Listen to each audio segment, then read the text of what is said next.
قبرستان میں جانا اور وہاں قرآن کی تلاوت کرنا، مردوں کے لیے دعا کرنا، قبرستان جا کر سلام کرنا، یہ سب کیسا ہے؟ وہابی اور دیوبندی اس سے منع کرتے ہیں اور ہمیں قبر پجوا کہتے ہیں، تو ہم ان کو کیا جواب دیں؟ رہنمائی فرمائیں۔ یہ تو بہت بڑی زیادتی ہے ان کی، قبر پجوا، ان کو آج تک یہی نہیں معلوم کہ پوجا کہتے کس کو ہے۔ قبر کو ہم چومتے ہیں تو وہ اس کو پوجا کہتے ہیں۔ تو میں اس پر کہتا ہوں کہ بھائی اگر پوجنا پوجا ہے تو پھر کوئی دیوبندی اور وہابی اس سے بچا ہوا نہیں ہے۔ جب تک یہ پوجا نہیں کی گھر میں بچہ نہیں پیدا ہوا، یہ پوجا سب کو کرنی پڑی۔ تو چومنا پوجنا نہیں ہوتا۔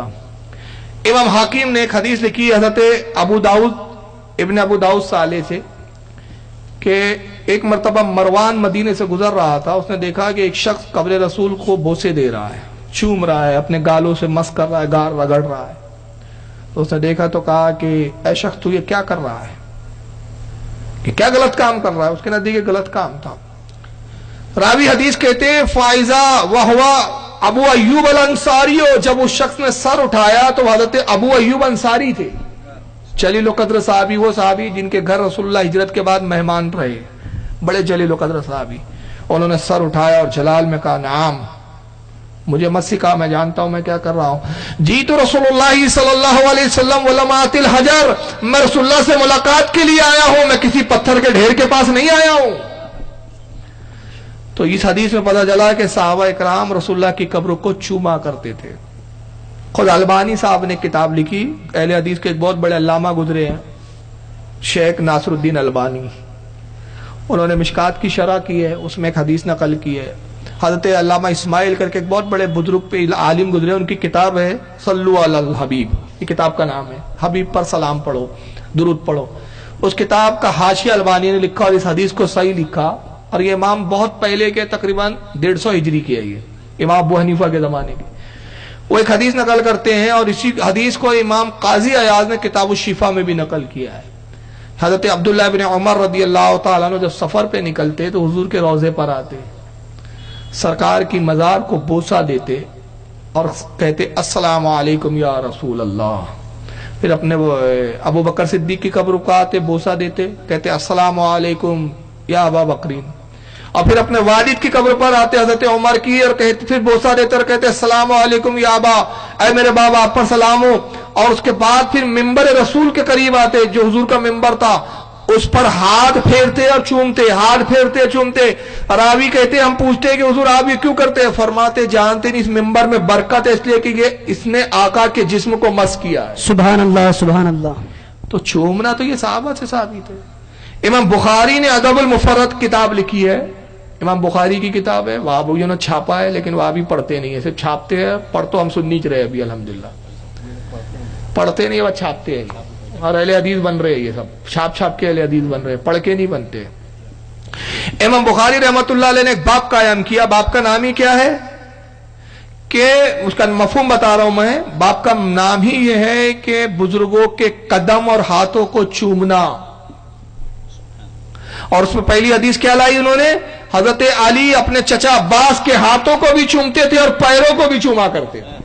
سبحان اللہ سبحان دوسری حدیث لائی کہ رسول اللہ جب حضرت فاطمہ کے گھر تشریف لے جاتے تو حضرت فاطمہ کھڑے ہو کر استقبال کرتی اور نبی پاک صلی اللہ علیہ وسلم اپنی بیٹی فاطمہ کی پیشانی کو بوسہ دیتے، اور جب فاطمہ رسول اللہ کے گھر حاضر ہوتی تو آقا جو کھڑے ہو جاتے اپنی بیٹی کے استقبال کے لیے، وہ رسول اللہ کے ہاتھوں کو بوسہ دیا کرتی تھی۔ اب کوئی کہے کہ نہیں صاحب زندے کو چومنا جائز ہے، قبر کو نہیں، تو میں کہتا ہوں کوئی ایک ایسی دلیل چیلنج کرتا ہوں کہ وہ لا دے کہ مردے کو چوما تو شرک ہو گیا اور زندے کو چوما تو توحید بن گیا۔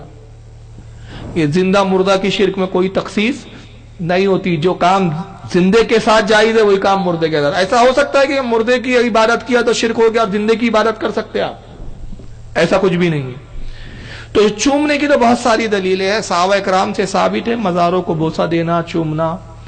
بلکہ امام مالک رحمۃ اللہ علیہ جو سب سے پہلے وہ محدث ہے جنہوں نے حدیث کی کتاب کو باضابطہ لکھا ہے، امام مالک سے پہلے کسی نے حدیث کی کتاب کو تحریراً نہیں لکھا، جمع نہیں کیا، صرف یاد کیا جاتا تھا، اور ان کی کتاب کا نام ہے موطا امام مالک۔ یہ حدیث کی سب سے پہلی کتاب ہے، امام شافعی کے استاد ہے، امام احمد ابن حنبل کے دادا استاد ہے، اور اللہ کے رسول نے ان کے بارے میں ایک حدیث میں فرمایا، اشارہ کیا، علماء کا اتفاق ہے کہ حدیث امام مالک کے لیے، آقا نے کہا کہ ایک زمانہ یہ آئے گا کہ لوگ مدینے سے بڑا کوئی عالم نہیں پائیں گے.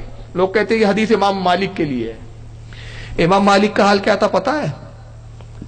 امام مالک رضی اللہ تعالیٰ عنہ مدینے میں کبھی نالین، جوتی اور چپل پہن کے نہیں چلتے تھے،